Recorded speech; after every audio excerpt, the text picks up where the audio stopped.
ఇప్పుడు మనం ఎప్పుడైనా రోడ్డు పంట పోతుంటే అప్పుడప్పుడు పిచ్చోళ్ళు కనబడతారు. పిచ్చోళ్ళు కనబడ్డప్పుడు కొద్దిగా జాగ్రత్తగా సైడ్కి వెళ్ళి పోతాం, ఎందుకురా భయ వింత పెంట అని చెప్పి. కానీ పిచ్చోని చేతిలో రాయి ఉందనుకో, ఇంకా కొద్దిగా జాగ్రత్తగా ఉంటాం. ఎందుకంటే వాడు ఎక్కడ రాయి సురుతాడో, ఎక్కడ తలుగుతుందో, లేనిపోయిన వింతను ఎందుకురా బాధ అన్నట్టు పిచ్చోడి చేతిలో రాయి ఉంటే చాలా జాగ్రత్తగా ఉంటాం. కానీ ఇవాళ పిచ్చోడి చేతిలో రాయి లేదు, పిచ్చోడి చేతిలో రాష్ట్రం ఉంది. నిజంగా చెప్తున్నా, నేను బాధగా చెప్తా ఉన్నా, ఒక పిచ్చోడి చేతిలో రాష్ట్రం ఉన్నది.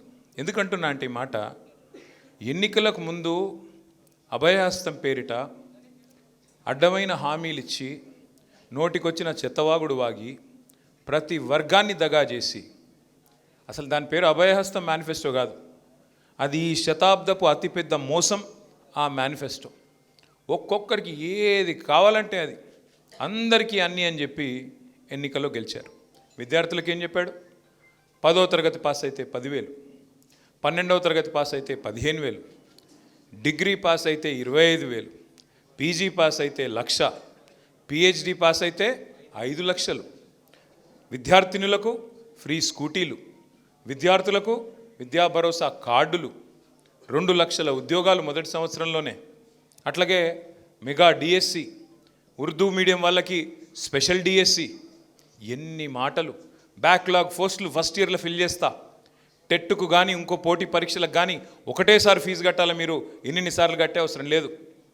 ఇన్ని మాటలు చెప్పి మొత్తానికి విద్యార్థులను రెచ్చగొట్టి, ఇచ్చిన ఉద్యోగాలను ఇయ్యనట్టుగా చెప్పి, ఏదో కేసీఆర్ గారు మీకు అన్యాయం చేస్తున్నారని చెప్పి రెచ్చగొట్టి, చివరికి మన ప్రభుత్వం పోవడానికి, కేసీఆర్ గారి వల్ల ముఖ్యమంత్రిగా లేకపోవడానికి ఆనాడు ఏ రకంగా విద్యార్థులను వాడుకున్నాడో మీకు బాగానే తెలుసు. ఇవాళ ఒక్కటంటే ఒక్క హామీ 2.5 సంవత్సరాల్లో నెరవేర్చిండా లేదా ఒక్కసారి మీరు ఆలోచించండి.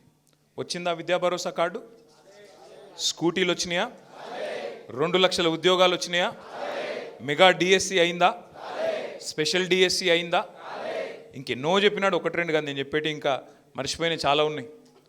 ఎందుకు చెప్తా ఉన్నా అంటే ఇవన్నీ ఇవాళ ఒక విద్యార్థులనే కాదు, రైతుల్ని మోసం చేసినాడు. 10,000 కేసీఆర్ ఇస్తున్నాడు, నేను 15,000 ఇస్తా. నవంబర్లో తీసుకుంటే 10,000, డిసెంబర్ అయితే 15,000 ఇస్తా. ఉరుకున్రి, బ్యాంకు ఉర్రుకున్రి. కేసీఆర్ గారు ₹1,00,000 రుణమాఫీ చేసిండు 2 సార్లు. ఆ రుణమాఫీ చేసిన వాళ్ళు మళ్ళీ మేము అనుకోకుండా అర్జెంటుగా ఉరికి మీరు లోన్ తెచ్చుకోండి, నేను వస్తూనే ఉన్నా, మొదటి సంతకమే పెడతా. 10,000, 15,000 మాత్రమే కాదు, కౌలు రైతులకు డబ్బులు ఇస్తా, రైతు భూ యజమానికి ఇస్తా, కౌలు రైతులకు ఇస్తా అని చెప్పి 22 లక్షల మంది కౌలు రైతులను మోసం చేసిండు. రుణమాఫీ అన్నాడు, రైతులను మోసం చేసినాడు. ఇలా ఏ ఊర్లోనన్నా రుణమాఫీ అయిందా చూపెడతావా ముఖ్యమంత్రి గారు? నీ ఊరికే పోదాంపా, కొండారెడ్డిపల్లి.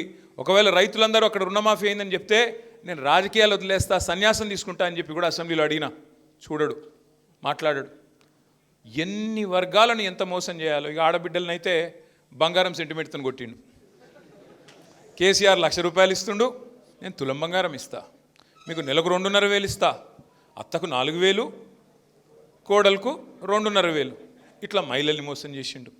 అట్లాగే పెద్ద మనుషులను మీకు 2 ఇస్తా, ముసలోళ్ళకి పెన్షన్లు కేసీఆర్ ఒకరికే ఇస్తుండు, ఆయన 2,000 ఇస్తేనే 4,000 ఇస్తా అని చెప్పి మొత్తం ముసలోళ్ళని మోసం చేసిండు. ఇదంతా మీకు ఎందుకు చెప్తున్నా అంటే, చేసిన వాగ్దానాలేమో ఇవి, అధికారంలోకి వచ్చిందేమో వీటిని అండగా చేసుకొని